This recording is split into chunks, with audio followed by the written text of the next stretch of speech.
Hi, David Staples from the Edmonton Journal. Hi, Welcome David. to Edmonton. Thank you. You met with Premier Smith. She's advocating for the private sector to build pipelines across Canada. What I want to know is, you've said you're open to this kind of development, but can you make a commitment to Canadians and to Albertans that you will fight to get pipelines built? Yeah.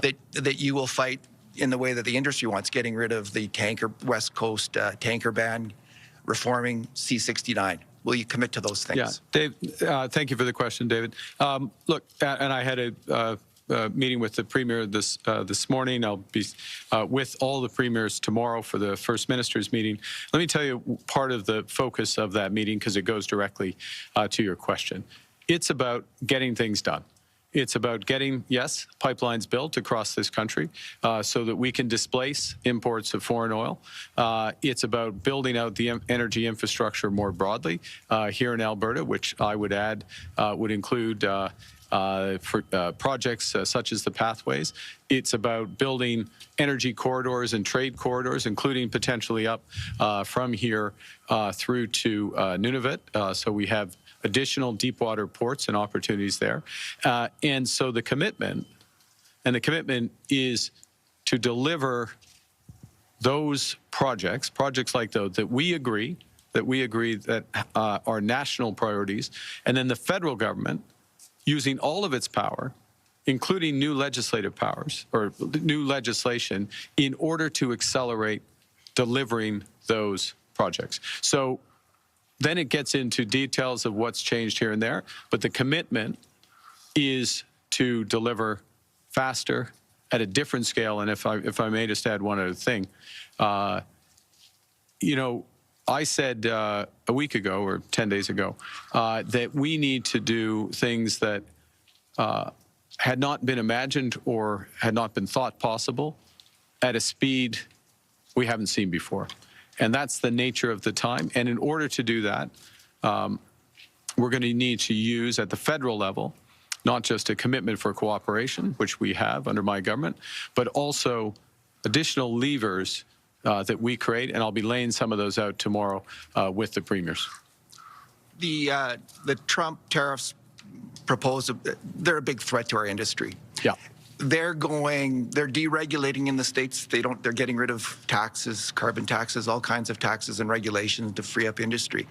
You're talking about bringing in an industrial carbon tax and supporting the emissions cap in Alberta. How is that going to help Canadian industry in the face of this threat from the United States? Well, there's a couple of things, if I may, David.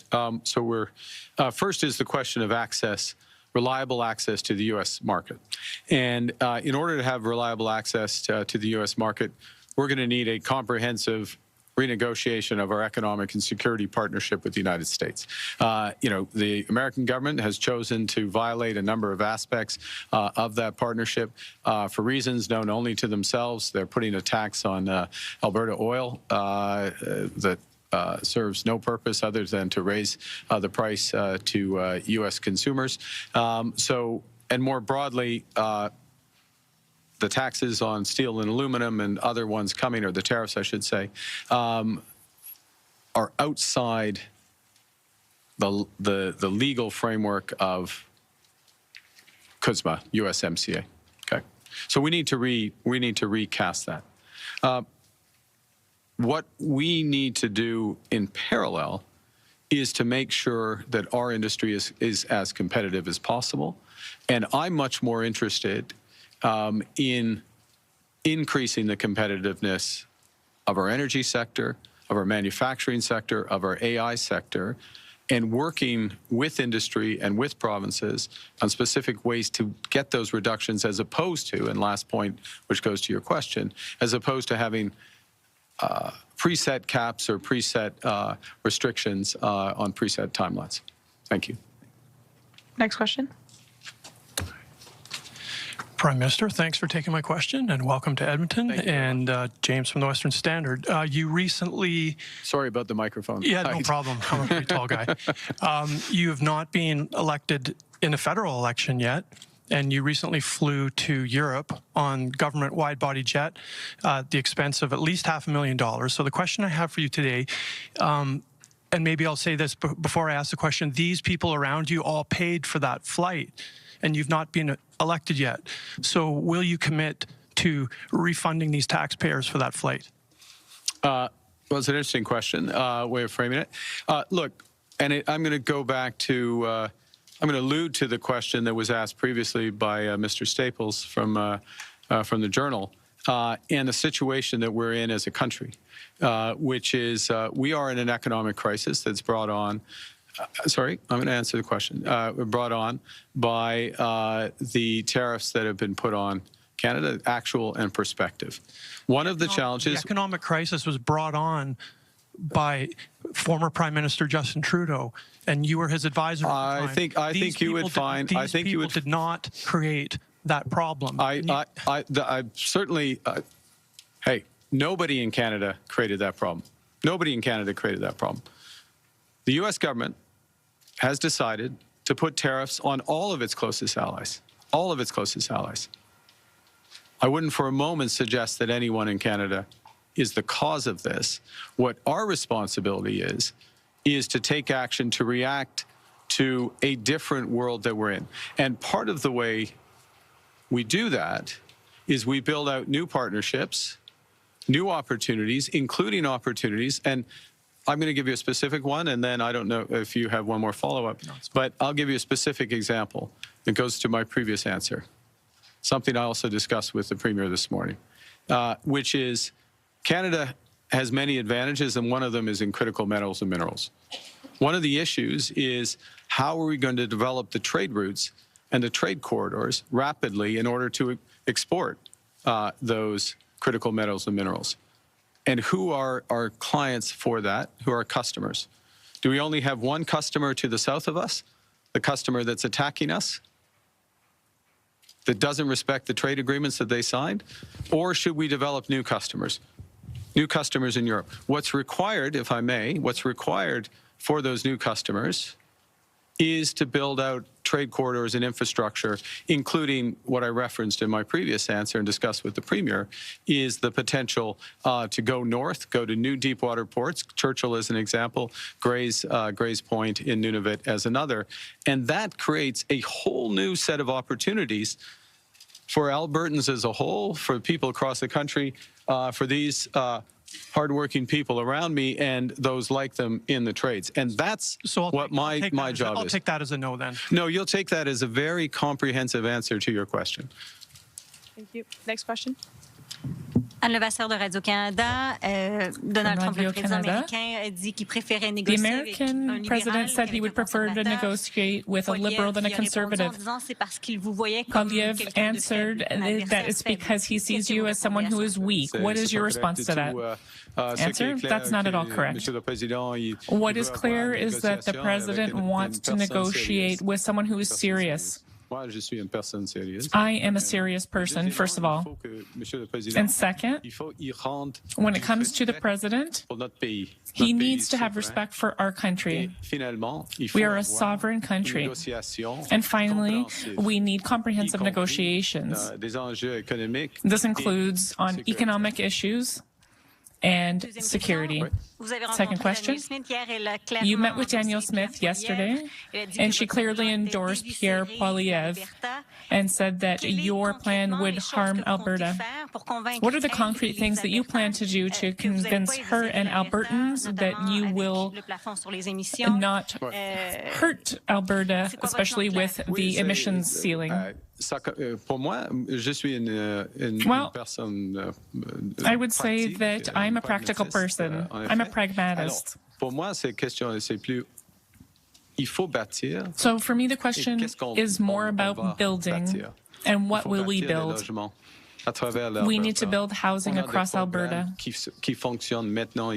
We have programs right now that are working here in Edmonton, and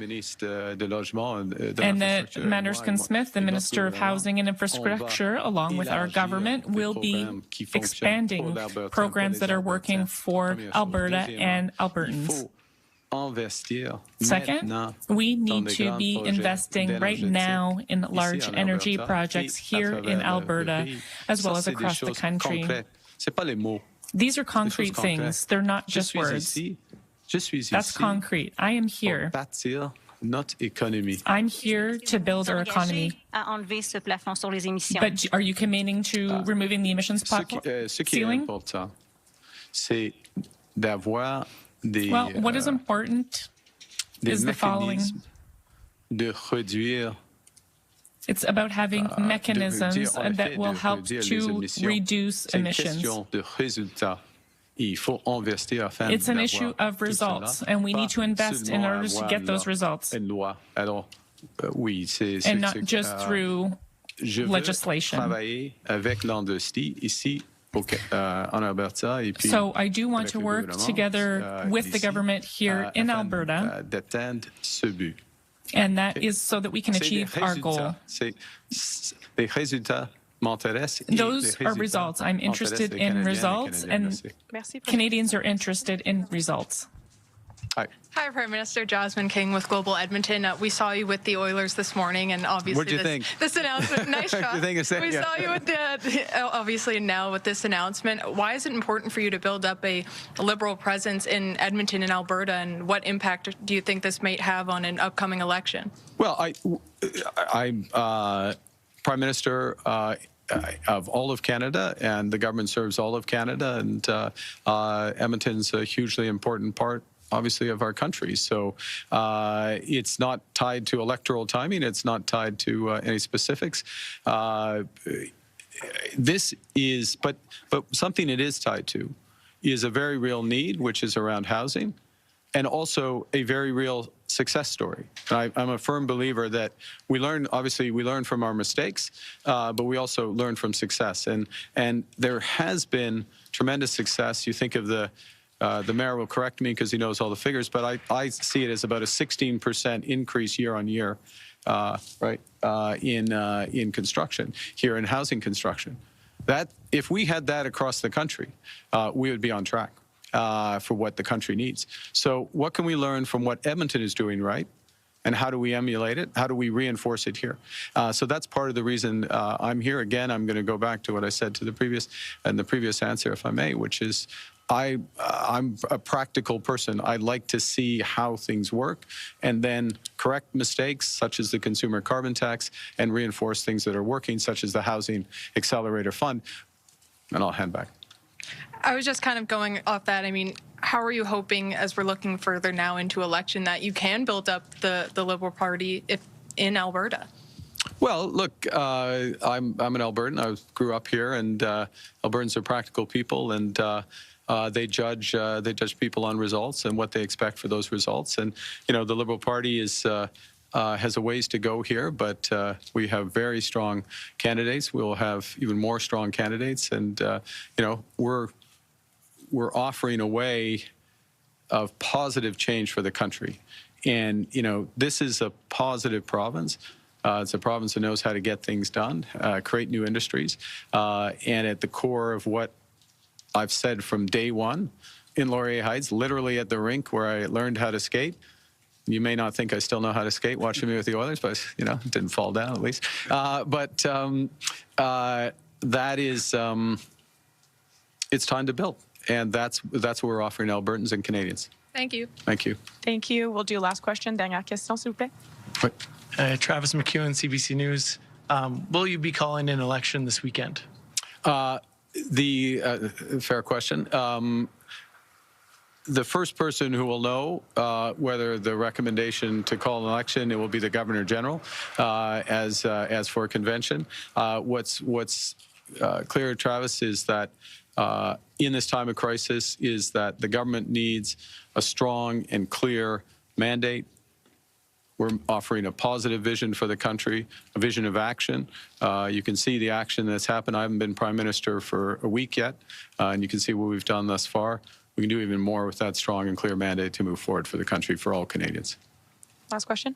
What do you think of Mayor Sohi as a potential Liberal candidate to run in Edmonton in an upcoming federal election? I think the following. I'm a great admirer of Mayor Sohi, and he served Edmonton and Canada nobly as a member of Parliament.